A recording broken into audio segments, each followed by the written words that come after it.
लेकिन आप एक बार बताइए कि ये 80 साल हो गए हमारे देश को आजाद हुए हुए, ये सिर्फ इस सरकार की तो जिम्मेदारी नहीं थी। आप किसी को अंदर ही नहीं जाने दे रहे, आप किसी को वीडियो ही नहीं बनाने दे रहे, जबकि पब्लिक प्रॉपर्टी है, पब्लिक के टैक्स से वो स्कूलें बनी हैं, आप फिर भी उसको नहीं ले जाने दे रहे। दिक्कत बिल्कुल है। ये मुद्दा उतना ही अहम है जितना अहम बिजली पानी और कोई मुद्दा हो। भाटी वो नहीं है जो फैशन के लिए कोई मुद्दा उठाते हैं। यही जरूरी मुद्दा उठाया कि हमारे क्षेत्र के, हमारे मारवाड़ के बच्चे पढ़ेंगे कैसे जब टीचर्स ही पूरे नहीं होंगे। तो टैक्स लेने में तो आप कोई कमी नहीं करते। मुद्दा ये भी था कि आपने मानगढ़ धाम को इतना हल्के में कैसे ले लिया। आप दुनिया में सब कुछ कर रहे हो, आदिवासियों की बात आ रही है तो उन्हें भूल जा रहे हैं। उस मुद्दे को राजकुमार रूट लगातार उठाते रहे। राजस्थान में विधानसभा सत्र की धमाकेदार शुरुआत हुई। कहाँ? सदन के बाहर, क्योंकि पायलट से लेकर भाटी से लेकर रोत की पार्टी तक के नेता सभी ने अपने अपने मुद्दों पर दावा बोला और इसके बाद शुरू हुई उन चुनौतियों की लाइन जो एक के बाद लगती चली गई। चलिए करते हैं इन सारी चुनौतियों पर चर्चा। नमस्कार, संवाद पर आपका स्वागत है। मैं हूं चेतना शर्मा। आपके साथ बातचीत करने के लिए मेरे साथ मौजूद हैं हमारे editor in chief Varun Bhansali ji. तो वरुण सर, बात करते हैं, शुरुआत करते हैं पायलट और उनकी पार्टी से, जिन्होंने पहले ही दिन सदन के बाहर धमाकेदार एंट्री ली। एंट्री तो क्या ली, उन्हें गेट बंद कर दिया, जाने ही नहीं दिया गया। अशोक चांदना बिफरे, सचिन पायलट बिफरे। मुद्दा था मदन दिलावर को इस्तीफा दिलवाने का।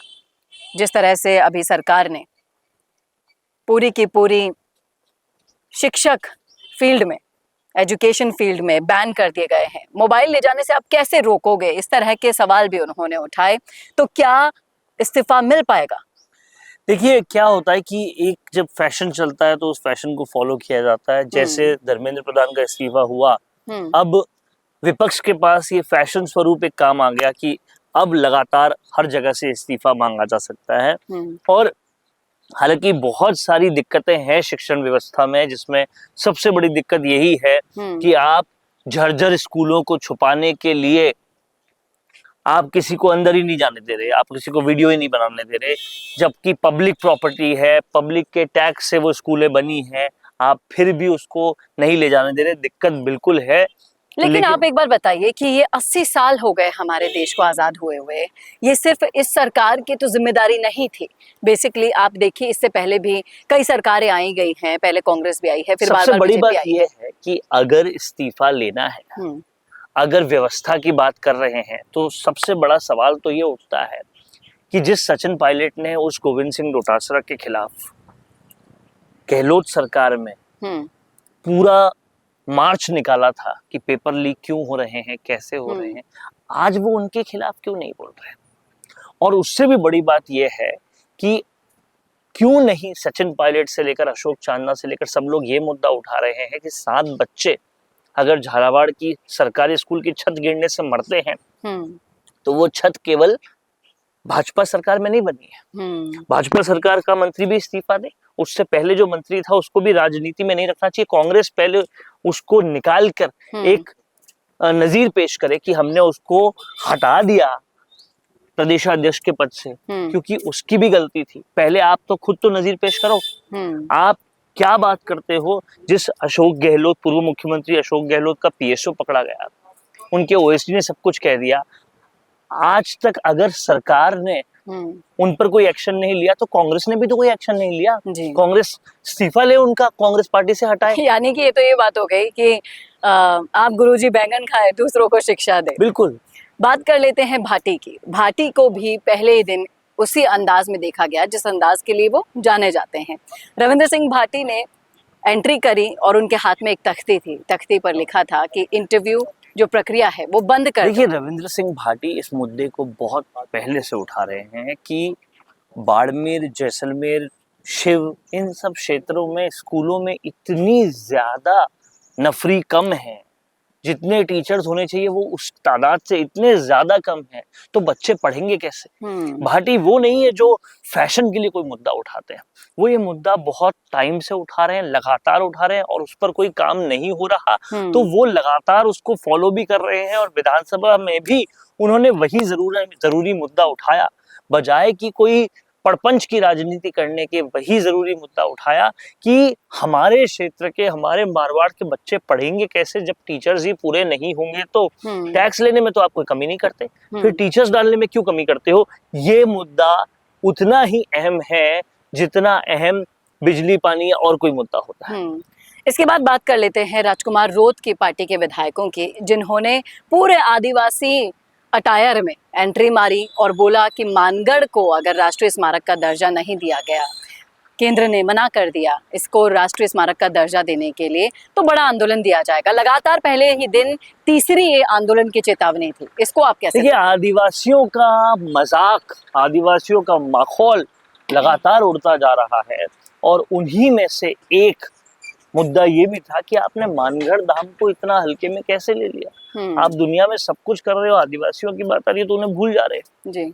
उस मुद्दे को राजकुमार रोत लगातार उठाते रहे और विधानसभा में उनके तमाम सारे सैनिकों, तमाम सारे एमएलएज ने भी ये मुद्दा प्रमुखता से उठाया। इससे बिल्कुल ये स्पष्ट है कि वो आदिवासियों को हर तरीके से इंसाफ दिलाना चाहते हैं, चाहे वो उनके भेदभाव को लेकर इंसाफ दिलाना हो, उनकी जल जंगल जमीन को लेकर इंसाफ दिलाना हो, या फिर उनकी परंपराओं की जिस तरह से अनदेखी की जा रही है उसको लेकर इंसाफ दिलाना हो। राजकुमार रोत की पूरी पार्टी उसके लिए अनवरत कार्य कर रही है, ये भी इससे पता चलता है। तो आपको क्या लगता है कि पूरा का पूरा विपक्ष एक तरफ हो गया है, एकजुट हो गया है, पायलट से लेकर, भाटी से लेकर, राजकुमार रोत से लेकर, बेशक भले ही इनके मुद्दे अलग हों लेकिन मोटिव यही है, और सरकार के खिलाफ कितना असंतोष कोने कोने में फैल चुका है, ये क्या संकेत दे रहा है? बहुत स्पष्ट बात है कि सरकार के 2.5 साल से ज्यादा पूरे हो चुके हैं, पंचायत चुनाव की आचार संहिता आ चुकी है और अब विपक्ष को अगर पंचायत चुनाव में थोड़े वोट चाहिए, थोड़े लोग चाहिए, थोड़ा दिखाना है तो उनके लिए भी ये बहुत अहम वक्त है। और ये जो वक्त है वो 2028 के चुनाव का सेमीफाइनल, क्वार्टर फाइनल, कुछ भी कह सकते हो आप उसको, जनता का मूड इससे पता लगेगा। तो यहाँ पर जनता को एक जॉब जस्टिफिकेशन भी दे रहा है विपक्ष की, हाँ हम भी हैं, हम भी लड़ रहे हैं। सवाल ये उठ रहा है, आप पंचायत चुनाव है इसलिए लड़ते हुए दिखाई दे रहे हैं, इससे पहले आप कहाँ थे? कहाँ थे आप जब अकेला नरेश मीणा उन 7 बच्चों के लिए लड़ रहा था? निर्जा मोदी के लिए आप लड़ते हो, उन 7 बच्चों के लिए कोई नहीं लड़ रहा। तो आप कहाँ थे? कहाँ थे आप जब समरावता जैसी चीजें हो रही थी? कहाँ थे आप जब अकेला हनुमान बेनीवाल एसआई भर्ती के लिए लड़ रहा था? कहाँ थे उस टाइम ये सारे लोग? कहाँ थे गोविंद सिंह डोटासरा? कहाँ थे सचिन पायलट? ये सारी बातें उठती है। इलेक्शन आता है तो आप विधानसभा भी आते हैं, धरने भी देते हैं, नहीं होता है तो आप चुपचाप बैठे रहते हैं। ये सवाल विपक्ष पे भी बड़ा उठता है और जनता बहुत समझदार है, जनता इतनी सयानी है कि वो ये सब समझती है कि ये जिस तरह से बरसात में कुछ चीजें मेंढक निकलते हैं, बिल्कुल वैसे ही सिर्फ इलेक्शन से पहले नेताओं की जनता के लिए जो फर्ज है वो नहीं याद आते। क्या कहना है आपका इस मुद्दे पर? रखिएगा राय जरूर कमेंट बॉक्स में। कैसा लगा वीडियो बताना ना भूलिएगा। ऐसे वीडियोस के लिए देखते रहिए संवाद भारत का, भारत के लिए नमस्कार। आज के दौर में ना लोग बहुत स्मार्ट हो गए हैं और इस डिजिटल दौर में सबसे पहले आपका सोशल मीडिया देखते हैं, उसके बाद ही आपसे खरीदते हैं। लेकिन सोचिए, अगर आपके पास हर हफ्ते प्रोफेशनल वीडियो हो, अगर आपके ब्रांड की कहानी रोज रोज नए लोगों तक नए नए तरीके से पहुंचे, अगर आपका बिजनेस भी लोगों के फीड में बार बार दिखाई दे, तो क्या होगा? यही काम कर रहा है मिशी मीडिया सॉल्यूशंस। हम सिर्फ वीडियोस नहीं बनाते, हम आपके बिजनेस को लोगों के दिमाग में जगह दिला देते हैं। स्क्रिप्ट से लेकर high quality shoot and editing तक सब कुछ प्रोफेशनल तरीके से। अगर आप भी जानना चाहते हैं कि आपके बिजनेस के लिए कौन सी कंटेंट स्ट्रैटेजी काम करेगी, तो ये भी हम आपको बताएंगे। और तो और हमारे 8 लाख से भी ज्यादा फॉलोअर्स और सब्सक्राइबर्स के बीच में प्रमोट भी करेंगे, वो भी बिल्कुल फ्री में। तो अभी डीएम करें, ग्रो कीजिए हमारे साथ और जानिए आपका ब्रांड कितना आगे जा सकता है।